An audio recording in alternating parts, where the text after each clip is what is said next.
Students, आप लोग कैसे हैं? हमें उम्मीद है आप लोग स्वस्थ होंगे, मस्त होंगे और अपने पढ़ाई में व्यस्त होंगे। डियर स्टूडेंट्स, आज का जो हमारा टॉपिक है NCERT math class 9th exercise आपका 7.1 का है। एक्सरसाइज 7.1 एनसीईआरटी मैथ का है और क्वेश्चन नंबर 7 है। यहाँ मैं लिख चुका हूँ और हम सीधे टॉपिक पे आते हैं। देखिए, इसमें दिया है ए बी एक रेखाखंड है, जैसा कि बुक में भी फिगर दिया है, मैं यहाँ बना भी दिया हूँ।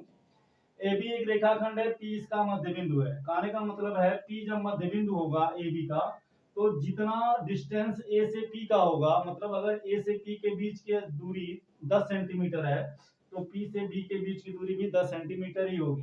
इसके बाद में दिया है डी और ई रेखाखंड ए बी के एक ही ओर स्थित है।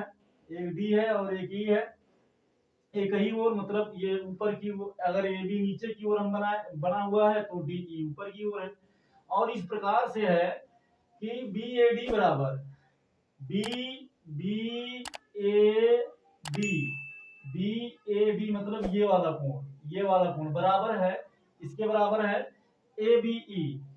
ए बी ई मतलब इस कोण के बराबर है ना, ये कोण, ठीक है ना, ये वाला कोण इस कोण के बराबर है। और इसके बाद में ईपीए बराबर डीपीबी, ईपीए माने ये वाला कोण, देखिए डबल डबल लाइन है, बराबर है डीपीबी।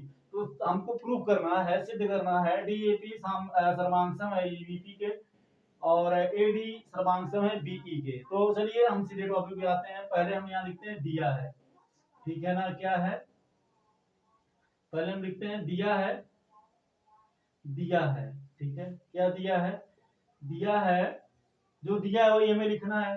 क्या दिया है, दिया है पी ए बी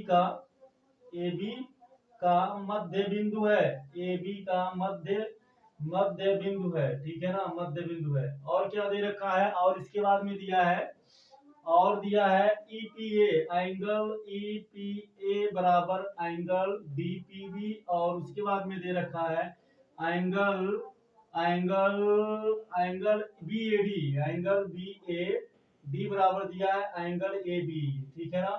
सिद्ध करना है, क्या सिद्ध करना है, जो सिद्ध करना है उसको देख लेते हैं। सिद्ध करना है, सिद्ध क्या करना है, सिद्ध करना है number first triangle D A P सर्वांगसम, एंगल डी ए पी सर्वांगसम एंगल ई बी पी, ठीक है ना, एंगल ई बी पी। और दूसरा नंबर में प्रूव करना है एडी बराबर बीई। तो चलिए हम सीधे जो हमें प्रूव करना है हम उसी को ले लेते हैं, ठीक है ना। उपपत्ति में देखिए, उपपत्ति में, ठीक है ना, उपपत्ति में पहले हम लिख देते हैं क्या, जो हमें इसी को प्रूव करना है। तो यहाँ लिखिए त्रिभुज डी ए बी, ठीक है ना, क्या है, त्रिभुज डी ए पी है, त्रिभुज डी ए पी।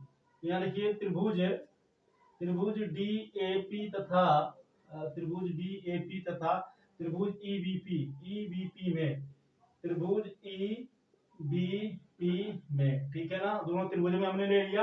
अब यहाँ लिखिए कोण, अब इन दोनों त्रिभुज में, ठीक है ना, डीएपी, तो डीएपी का मतलब ये वाला त्रिभुज डीएपी, ये वाला है, ठीक है ना, ये हमारा डीएपी।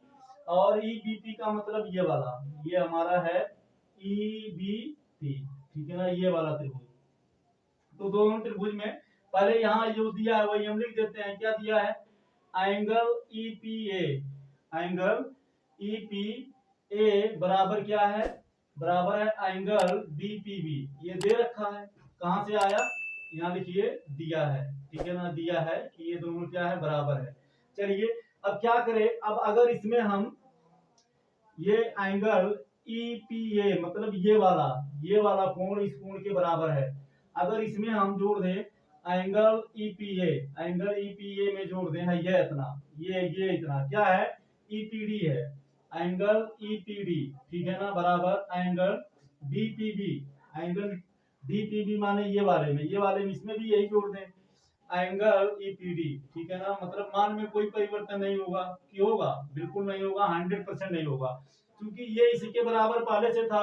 अब ईपीडी इसमें भी जोड़ दिए, ईपीडी इसमें भी जोड़ दिए। अब देखिए कहानी क्या बनती है, ईपीए और ईपीडी, ईपीए माने ये वाला और ईपीडी माने ये वाला, अगर इसको इसमें जोड़ेंगे तो क्या आएगा, ईपीडी आ जाएगा, क्या आ जाएगा, एपीडी आ जाएगा। तो यह हो जाएगा एंगल एपीडी बराबर हो जाएगा एंगल, अब देखो डीपीबी में, डीपीबी ये वाला डीपीबी में अगर ईपीडी जोड़ेंगे तो ये पूरा हो जाएगा, तो ये पूरा क्या आएगा, एंगल ईपीबी हो जाएगा। तो हो गया एंगल ईपीबी, इसको मानिए समीकरण नंबर फर्स्ट। आगे बढ़ते हैं, एंगल, एंगल क्या है, angle D A P, angle D A P बराबर है एंगल ईबीपी के, एंगल ईबीपी के। ये कहां से आ गया, ये यहाँ आप लिख दीजिए, दिया है, ये अपने मन से नहीं लिखा जा रहा है, दिया है, ये हो गया समीकरण नंबर 2। यहाँ देखिए दिया है, ठीक है ना, ये इसके क्या है, बराबर है। तो अब उसके बाद में एक कोण और बराबर है, ठीक है ना। अब आगे आ जाते हैं, आगे क्या दिया है, जब पी मध्य बिंदु है तो एपी बराबर क्या होगा, अब यहाँ लिखो चूंकि पी ए बी का मध्य बिंदु है, ए बी का मध्य बिंदु है, ए बी का मध्य बिंदु है, ठीक है ना, ए बी का मध्य बिंदु है, इसलिए ए पी बराबर क्या हो जाएगा, पी बी हो जाएगा। ये हो गया समीकरण नंबर 3। अब यहाँ लिखिए, इसलिए 1, 2 व 3 से, ठीक है ना, CPCT विथ, मतलब C for congruent, P for property, C for congruent, T for triangle, congruent property of congruent triangle. क्या हमने लिया है, पहले में हमारा एंगल है तो ए हो गया, फिर क्या है, फिर हमारा एंगल है तो ए हो गया, फिर हमारा क्या है, साइड है तो ये हो गया साइड, ए एस, ठीक है ना। कोण कोण भुजा से प्रूफ हो जाता है, क्या प्रूफ हो जाता है, त्रिभुज तीनों भुजा बराबर हो या तीनों कोण बराबर हो, दो भुजा बराबर हो, एक कोण बराबर हो, या दो कोण बराबर हो, एक भुजा बराबर हो, तो त्रिभुज क्या होते हैं, सर्वांगसम होते हैं। तो इन दोनों त्रिभुजों में दो कोण और एक भुजा बराबर है तो ये त्रिभुज इसके सर्वांगसम हो गया। यहाँ लिखिए, इसलिए त्रिभुज डीएपी, त्रिभुज डीएपी सर्वांगसम त्रिभुज ईबीपी, ठीक है ना। तो ये हो गया हमारा प्रूफ, जो हमें प्रूफ करना था पहला नंबर। अब देखो थोड़ा सा ध्यान देना है, ध्यान ये देना है, जब ये वाला त्रिभुज इस त्रिभुज के सर्वांगसम हो गया, ठीक है ना, कहने का मतलब जब हम मोड़ेंगे तो ये वाला पूरा इस वाले पूरे पे बैठेगा, और ये वाला इस वाले पे बैठेगा, और ये वाला इस वाले पे बैठेगा, अर्थात ये वाला इस वाले पे बैठेगा, और ये वाला बैठ जाएगा किस पे, इस पे, यही ना। यहाँ लिख दो, इसलिए जब ये इसके सर्वांगसम हो गया तो एडी बराबर क्या हो गया, एडी बैठ जाएगा बीई पे, क्योंकि ये वाला कोण बैठेगा इस वाले कोण पे, और ये वाला कोण बैठेगा इस वाले कोण पे। ध्यान दीजिएगा, ये वाला कोण बैठ जाएगा इस वाले कोण पे, ये वाला कोण बैठेगा इस वाले पे, ये वाला कोण इस वाले पे, अर्थात ये एडी बैठेगा बीई पे, तो एडी बराबर बीई, ये भी हमारा क्या हो गया, दूसरा नंबर भी प्रूव्ड हो गया, ठीक है ना। जब सर्वांगसम हो गया तो प्रूव्ड हो गया। तो डियर स्टूडेंट्स, आज के क्लास में बस इतना है। वीडियो आपको कैसा लगा जरूर कमेंट करके बताइएगा। फिर मिलेंगे नेक्स्ट क्लास में नेक्स्ट टॉपिक के साथ। थैंक यू सो मच, जय हिंद।